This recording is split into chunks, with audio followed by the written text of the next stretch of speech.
Como acabamos de leer el día de hoy, vamos a estar hablando acerca de la batalla espiritual. Lo que nos dice Pablo en el versículo 12 y lo que quiere hacer Pablo con esta porción bíblica es despertarnos a la realidad de que existe una batalla espiritual. En el versículo 12 Pablo dice: porque nuestra lucha no es contra sangre y carne, sino contra huestes espirituales de maldad.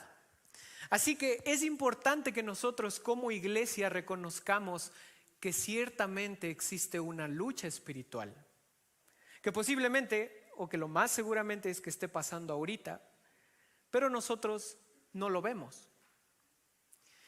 Y como iglesia debemos tener un entendimiento equilibrado acerca de lo que es y lo que no es la batalla espiritual. Porque existen dos extremos cuando se habla de la batalla espiritual, y un extremo es negarla, decir que no existe, decir que no está, hacernos de la vista gorda. Pero existe otro extremo también, que es darle mucho énfasis a lo que es la batalla espiritual. Y como dice un conocido refrán, vemos cucos donde no hay. Así que nosotros debemos tener una comprensión equilibrada de lo que es la batalla espiritual. Y hoy vamos a estudiar, por así decirlo, una introducción a lo que es la batalla espiritual, porque la semana siguiente vamos a estudiar la armadura de Dios, la armadura que debemos portar nosotros como cristianos en medio de esta batalla. Así que la parte difícil le toca al pastor Ramiro la próxima semana. Nosotros hoy vamos a estar, número uno, conociendo al enemigo. Porque cuando tú estás en una batalla, necesitas conocer a un enemigo. A los que les gusta el fútbol o cualquier otro deporte que sea de una competencia 1 contra 1, en el deporte siempre se utiliza la estrategia de conocer contra quién vas a enfrentarte. El director técnico, antes de jugar el partido, analiza las estrategias del otro equipo, analiza cómo juega, cuáles son los jugadores fuertes. En la guerra se hace lo mismo. Se preparan estrategias, cuáles son nuestros puntos débiles, qué tenemos que tener como defensa, por dónde podría venir el ataque, aéreo, terrestre, por el mar. En todo se hace eso. Así que al nosotros introducirnos en el tema de la batalla espiritual, necesitamos saber a quién nos enfrentamos, cuáles son sus estrategias, qué es lo que busca. Y Pablo nos dice ahí en el versículo 11 de Efesios: revestíos con toda la armadura de Dios para que podáis estar firmes contra las insidias del diablo. ¿Quién es nuestro enemigo? El diablo. Nosotros comúnmente lo conocemos como Satanás. ¿Qué significa Satanás? Satanás significa acusador o adversario. Y la palabra que utiliza Pablo ahí, que es diablo, significa calumniador. Así que más o menos ya sabemos lo que hace Satanás. Acusa. Satanás calumnia. Satanás es nuestro adversario. Pero para poder conocerlo un poquito más a fondo, necesitamos preguntarnos: ¿dónde empezó esta batalla espiritual? Porque Pablo nos despierta esa realidad, pero ¿cómo fue que empezó? ¿Qué fue lo que pasó? Y la realidad es que la Biblia nos dice que Satanás no siempre se llamó así. Satanás fue uno de los ángeles creados por Dios. De hecho, fue el ángel más hermoso. Y se llamaba Lucifer, que significa lucero de la mañana. Fíjense en lo que dice Ezequiel 28 del 12 al 15. Dice: tú eras el sello de la perfección, lleno de sabiduría y de perfecta hermosura. En el Edén estabas, en el huerto de Dios. Toda piedra preciosa era tu vestidura: el rubí, el topacio, el diamante, el beririo, el ónice, el jaspe, el zafiro, la turquesa, la esmeralda y el oro. La hechura de tus engastes y de tus encajes estaba en ti. En el día que fuiste creado fueron preparados. Tú, querubín protector de alas desplegadas, yo te puse allí. Allí estabas en el santo monte de Dios, andabas en medio de las piedras de fuego, perfecto eras en tus caminos desde el día que fuiste creado. Así que Satanás era parte de la creación de Dios, es parte de la creación de Dios. Fue creado hermoso, perfecto en todos sus caminos. Estaba en el monte de Dios, en la misma presencia de Dios. Pero un día algo se halló en Satanás. En él se halló vanagloria, orgullo, se halló pecado. Y ahora lo que Satanás quería, y esto es lo primero que debemos reconocer acerca del enemigo, es que él quería tomar el lugar de Dios. ¿Qué es lo que quería Satanás? Él quería ser Dios. Fíjese en lo que dice Isaías 14, del 13 al 14. Pero tú dijiste en tu corazón, subiré al cielo por encima de las estrellas de Dios, levantaré mi trono y me sentaré en el monte de la asamblea en el extremo norte. Subiré a las alturas de las nubes y me haré semejante al Altísimo. Esto fue lo que Satanás quería. Al ver su hermosura se vanaglorió y dijo: yo quiero ser Dios. Esa adoración que Dios recibe cuando los ángeles están cantando santo, santo, santo, yo quiero eso. Y es importante que nosotros sepamos esto, porque en este punto empieza la batalla espiritual, aquí. Cuando Satanás se rebela en contra de Dios, porque no solamente fue Satanás, sino que también la Biblia nos dice en Apocalipsis 12:9 que fue una hueste de ángeles, lo que nosotros conocemos hoy como ángeles caídos. Ellos también se rebelaron en contra de Dios porque querían ayudar a Satanás a cumplir su cometido. Así que la batalla espiritual empieza en este punto. Y desde entonces el propósito de Satanás no ha cambiado. ¿Qué es lo que quiere Satanás hoy? Quiere exactamente lo mismo. Satanás quiere ser Dios, quiere ser adorado como Dios. ¿Ustedes recuerdan cuando Jesús es tentado en el desierto? Una de las tentaciones Jesús que recibe de Satanás, ¿qué es lo que le dice Satanás? Si tú te postras y me adoras, yo te voy a dar todos los reinos que tú estás viendo. Así que Satanás quiere exactamente lo mismo hoy. Quiere ser adorado como Dios, quiere ser Dios, quiere sentarse en su trono. Eso es lo que Satanás quiere. Pero si la batalla espiritual inició obviamente en ese ámbito espiritual, ¿cómo fue que nosotros nos involucramos en esto? ¿Qué fue lo que pasó? Porque Pablo ahora nos exhorta a nosotros a permanecer firmes en la batalla. ¿Cómo fue que nosotros nos involucramos en esto? La respuesta está en Génesis 3. Cuando Adán y Eva son tentados, fíjense en cómo Satanás tienta a la mujer, y Satanás le dijo a la mujer: ciertamente no morirás, pues Dios sabe que el día en el que tú comas de ese árbol se les abrirán los ojos y ustedes serán como Dios, conociendo el bien y el mal. Y nosotros conocemos la historia porque tristemente Adán y Eva comen del fruto y ahora ellos entran en esta batalla espiritual, pero entran en el bando de Satanás.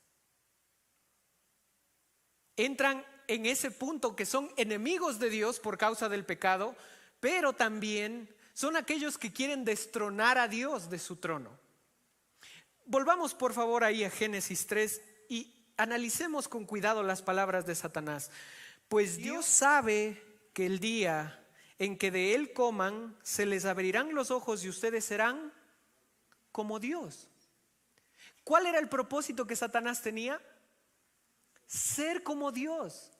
¿Y qué les vende? ¿Qué nos vende a nosotros como seres humanos? Que nosotros seremos Dios. Eso significa que nosotros seremos nuestros propios gobernantes. Es tu vida, tú puedes hacer lo que quieras, no tienes que rendirle cuentas a nadie. Eso es lo que Satanás nos vendió. Pero si nosotros recordamos, y esto también es importante porque ahora conoceremos la estrategia que Satanás utiliza, él lo que había hecho es venderles una mentira. La estrategia por excelencia que Satanás utiliza es la mentira. Él es experto en camuflar una verdad, una mentira detrás de una aparente verdad. Él es experto en hacer eso, porque cuando tienta a Adán y Eva les dice, con que Dios les ha dicho que no coman de ningún árbol. ¿Dios había dicho que no coman de ningún árbol? No, Dios les había dicho no comerán del árbol que está en el medio. Tienen cientos de árboles más, coman guavas, coman lo que quieran, no coman de ese fruto. Y Satanás lo que hace es distorsionar la verdad. Y Adán y Eva pensaron que Dios es malo, porque Dios no quiere que coma de ningún árbol. Eso es lo que busca Satanás. Su estrategia por excelencia es la mentira. Y fíjense en cómo Jesús lo dice en Juan 8:44. Ustedes son de su padre el diablo, les dice a los fariseos, y quieren hacer los deseos de su padre. Él fue asesino desde el principio y no se ha mantenido en la verdad porque no hay verdad en él, y cuando habla mentira, habla de su propia naturaleza porque es mentiroso y padre de mentira. ¿Cuál es la estrategia de Satanás? La mentira. ¿Qué es lo que quiere él? Ser Dios. Así que mis hermanos, Satanás es un engañador que distorsiona la verdad, que te va a dibujar algo como si fuese verdad para que tú compres esa mentira. Fíjense en lo que Pablo dice en Efesios 11. Revestíos con toda la armadura de Dios para que podáis estar firmes contra las insidias del diablo. ¿Qué son insidias? Insidias se define como un engaño que es oculto o disimulado para perjudicar a alguien. Otra definición dice que son palabras o acciones que envuelven una mala intención. Así que mis hermanos, Satanás nos quiere engañar para alejarnos de la verdad. ¿Y cuál es la verdad? Su palabra es verdad. Él quiere alejarnos de la verdad. Él no quiere tu salud, Él no quiere tu casa. Él no quiere ninguno de tus bienes materiales. Él quiere tu mente. ¿Dónde nacen las acciones? En tu mente. ¿Dónde fue que Adán y Eva cambiaron el concepto de Dios? En su mente. Satanás te vende esas mentiras que tú crees en tu mente. Lo que él quiere conseguir es que tú dudes de Dios. Que en algún momento tú digas, esto no es verdad. Esto tiene ciertas fallas. Podríamos arreglarle y mejorarle un poquito. Eso es lo que busca Satanás. Mis hermanos, la batalla que tenemos no es entre nosotros. De nada, no ganamos nada peleando entre nosotros. Porque la batalla no es entre nosotros.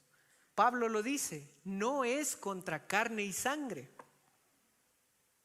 Es espiritual. No ganamos nada peleando entre nosotros.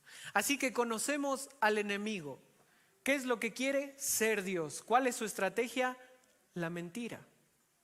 Pero nosotros sí tenemos un rol en esta batalla. Punto número 2. Nuestro rol en esta batalla es permanecer firmes. Esta es la exhortación que Pablo da en este pasaje. Versículo 11.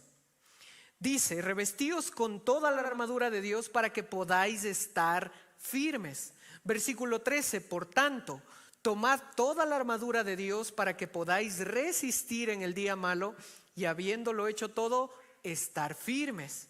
Versículo 13. Por tanto, estad pues firmes. Esa es la exhortación que Pablo nos da. Y lo primero que nos deja ver esta exhortación es que nosotros hemos cambiado de bando. ¿Recuerdan cuando Adán y Eva nosotros estábamos participando en querer destronar a Dios? Pero Efesios capítulo 1, 2 y 3 nos habla de que hemos cambiado de bando.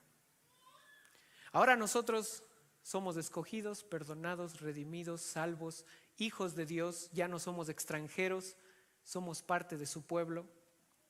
Entonces es lógico que en esta guerra nosotros ahora recibamos los ataques de Satanás. ¿Y cuáles son los ataques de Satanás? Las mentiras. Las mentiras, y nosotros debemos estar firmes en la verdad. ¿Cuál es la cura para la mentira? La verdad. La única verdad que hay en Satanás es que es un mentiroso. Y nos va a atacar. La pregunta aquí es, ¿qué mentiras tú le has comprado a Satanás? ¿Qué te has creído acerca de lo que él te ha dicho?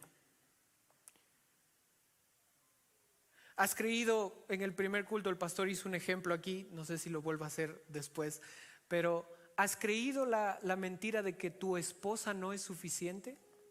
¿De que necesitas a alguien más? ¿Has creído la mentira que necesitas tantas cosas materiales para ser feliz? Incluso cuando tú luchas con algún pecado, ¿has creído la mentira de que porque luchas con el pecado no eres salvo?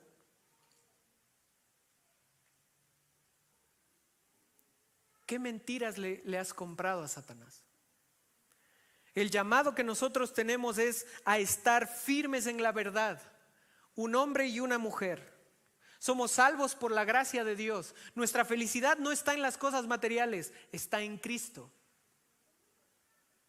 Esa es la verdad. Nuestro rol en esta batalla es más defensivo que ofensivo.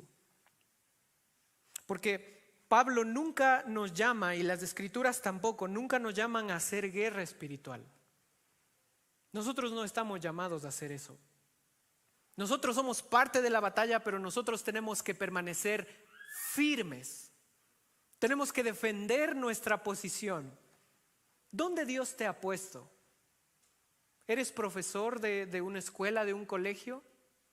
¿Cómo defiendes tu posición en esta batalla? ¿Qué pasa cuando la ideología de género quiere introducirse en la escuela y a ti como profesor te dicen que tienes que enseñar que hay más de 70 géneros donde tú puedes escoger lo que quieres ser? Firmes en la verdad, hombre y mujer.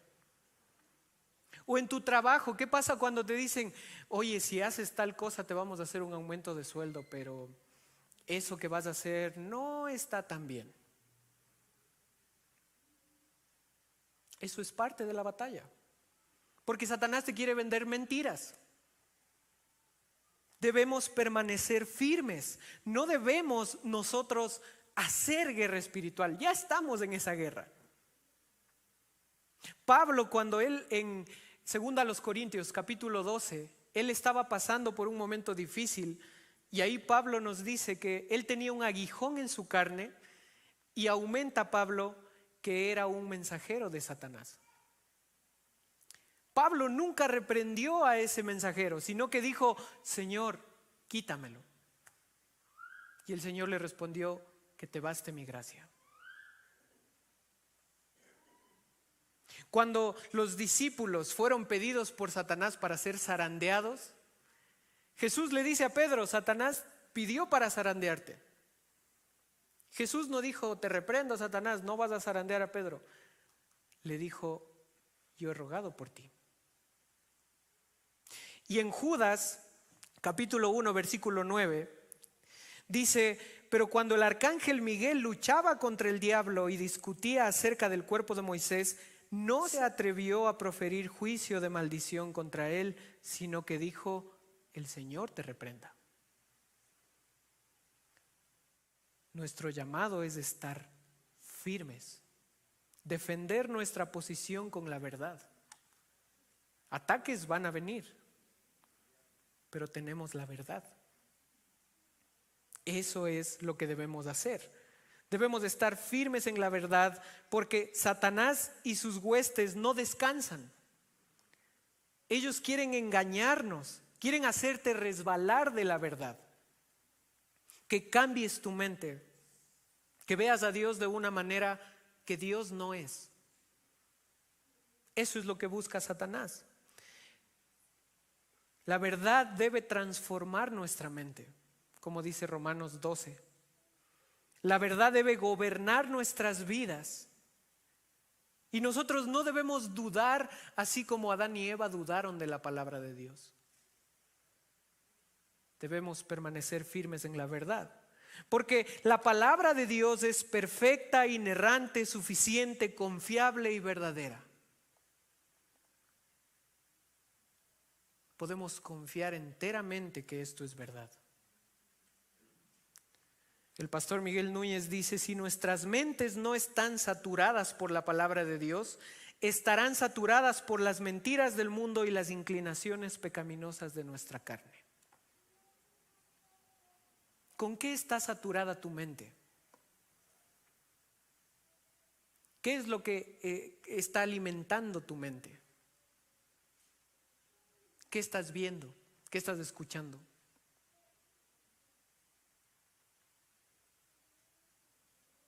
Y tenemos una promesa enorme en esta batalla, porque Jesús en Mateo 16:18 dice: y sobre esta roca edificaré mi iglesia, y las puertas del Hades no prevalecerán contra ella.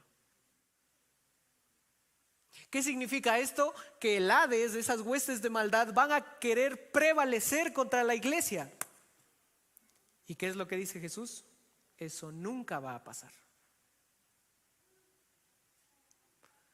Eso nunca va a pasar. Así que hemos conocido al enemigo. Nosotros hemos visto que en esta batalla debemos permanecer firmes en la verdad, pero también debemos pelear esta batalla, punto número 3, sabiendo que la batalla ya está ganada. Nosotros no peleamos para ver si ganamos. En un partido de fútbol, claro, nosotros vamos y jugamos a ver si es que logramos ganar. Nadie entra a la cancha queriendo perder.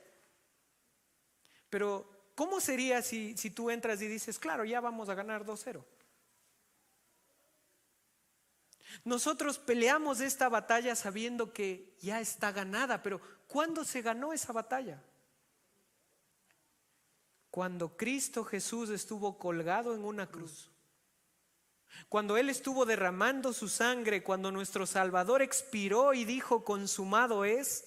Cuando Él se levantó de entre los muertos con poder, ese día Cristo anunció su victoria. Porque Génesis 3:15, Dios mismo da una promesa: que de la simiente de la mujer vendría un hombre que aplastaría la cabeza de Satanás. ¿Y quién es ese hombre? Cristo Jesús.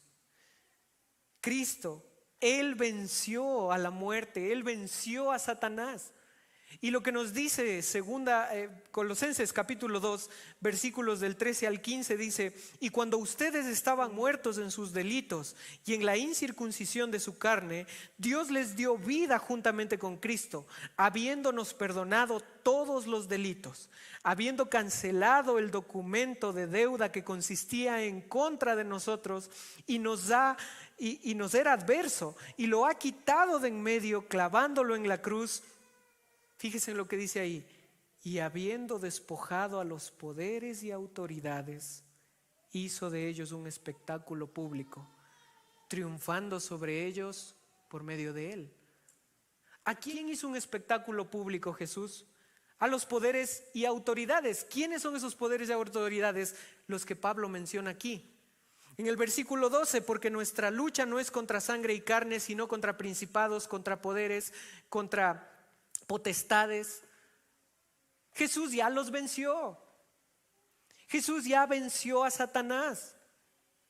Y lo que ese versículo de Colosenses hace a una referencia de cuando un rey iba a un país lejano y conquistaba ese país, él regresaba a su país con esclavos. Él regresaba a su país con esas personas que habían sido derrotadas. Estaban avergonzados, estaban desarmados porque ya no tenían con qué luchar, habían perdido. De la misma manera eso pasó con Cristo. Él vino a este mundo y venció. Y despojó a todos esos poderes y autoridades.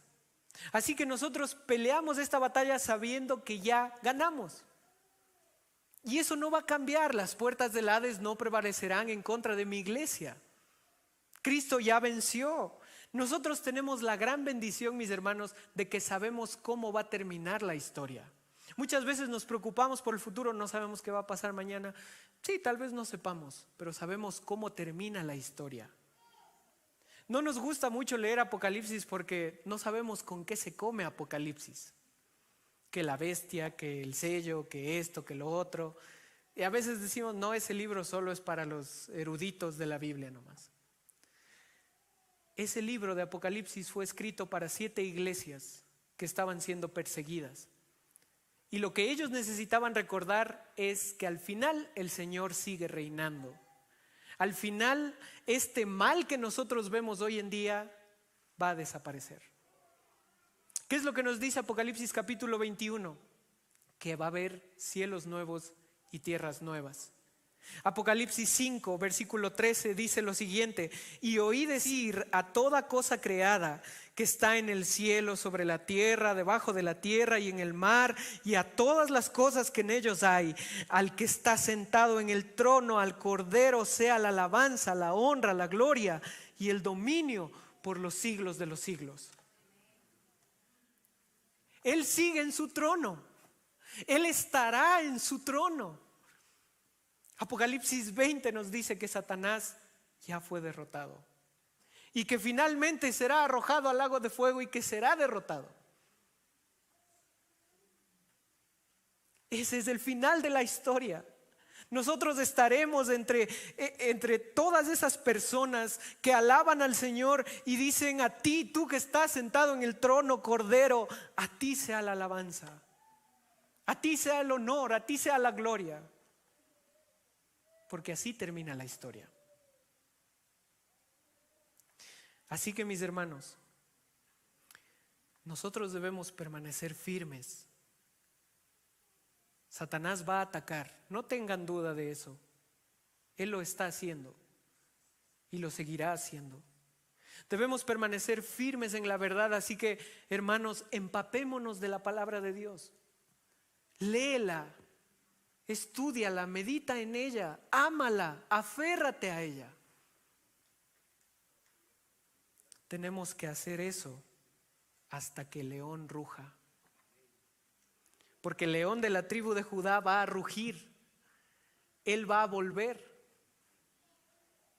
Tenemos que permanecer firmes hasta que el león ruja. ¿Cuántos esperan escuchar eso? Que ruja el león. ¿Cuántos esperan ver al Señor nuevamente? Amén.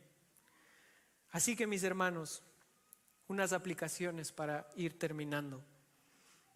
Número 1, permanezcamos firmes en la verdad. No creas las mentiras que Satanás te vende.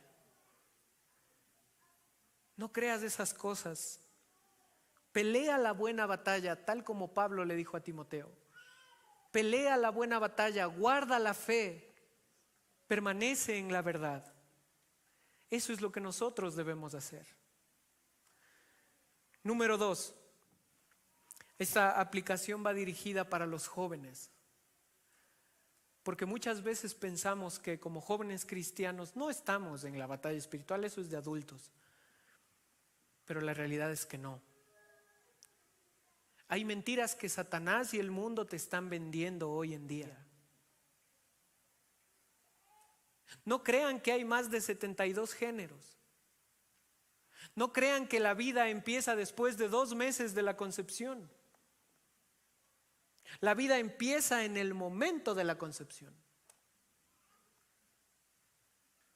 No crean un ratito nomás, nadie se va a enterar. Nadie me está viendo. No crean en esas mentiras.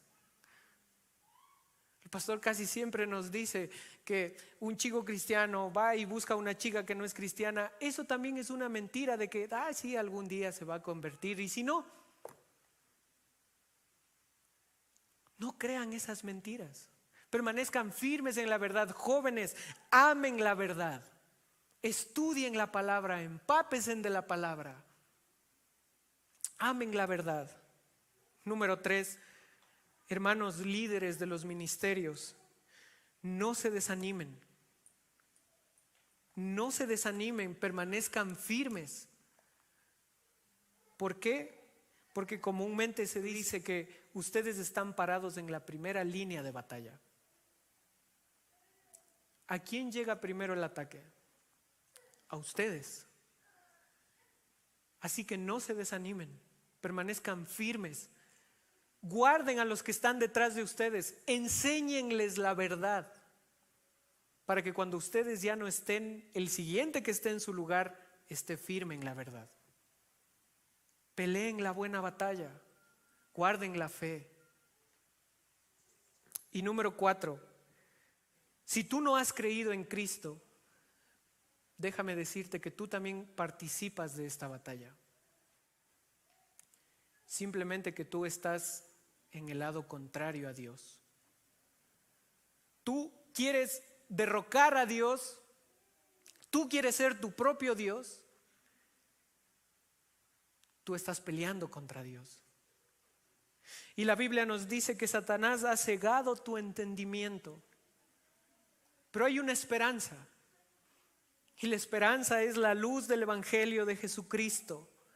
Cree en Cristo Jesús y ven a este lado de la batalla, pelea con nosotros, permanece firme en la verdad. Aquí donde nosotros estamos hay salvación, es el único camino, la única verdad, la única vida, no hay otra. Tus buenas obras no te van a salvar. Cree en Cristo Jesús. Él ya venció, Él derramó su sangre, como cantábamos hace un momento, para que tú no tengas que derramar ni una sola gota de nada. Ven a Cristo, cree en Él, arrepiéntete de tu pecado. Y mis hermanos, peleemos la buena batalla. No compremos mentiras, permanezcamos en la verdad. Amén.